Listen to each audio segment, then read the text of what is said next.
Hi friends, இன்றைக்கி பார்த்தீங்கன்னா 3 ingredients வச்சு சூப்பரான டிஷ் தான் செய்ய சொல்லியிருக்காங்க.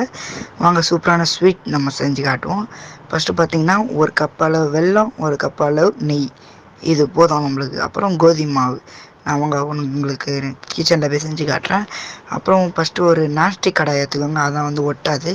எதுன்னு பார்த்தீங்கன்னா கொஞ்சம் தண்ணியில் வந்து வெல்லத்தை போட்டுட்டு அதை நல்லா இது பண்ணிட்டு அதை வந்து வடிகட்டி வச்சு ஒரு தனியாக எடுத்து வச்சுக்கோங்க. அதுக்கப்புறம் வந்து கோதுமை மாவு வந்து உங்களுக்கு ஒரு அளவு தெரியும்ல, நான் வந்து வெல்லம் தண்ணி கம்மியாக இருக்குன்னா அந்த அளவுக்கு ஏற்ற மாதிரி கோதுமை மாவு கொஞ்சம் எடுத்துக்கின்னு அந்த நெய்யை அதில் ஊற்றிக்கின்னு அதை அப்படியே பரட்டின்னு அந்த நம்ம வடிகட்டி வச்சுருந்தோம்ல வெல்லம் தண்ணி, அதை வெல்லத்தை கரைச்சி வச்சுருக்கோம்ல அதை எடுத்து இதில் ஊற்றிட்டு நல்லா அப்படி ஃபுல்லாக அது ஒரு காஃபிஷ் கலரில் வந்துட்டுக்கப்புறம் ஒரு பிளேட்டில் வந்து நெய் தடவிட்டு அப்படியே நல்லா தட்டையாக வச்சுட்டு ஒரு 1/2 hour கழிச்சு எடுத்து சாப்பிட்டு பார்த்தா சூப்பராக அந்த மைசூர் பாக் டேஸ்ட் கொடுத்தது. லைட்டாக மறக்காமல் கமெண்ட் பண்ணுறேன்.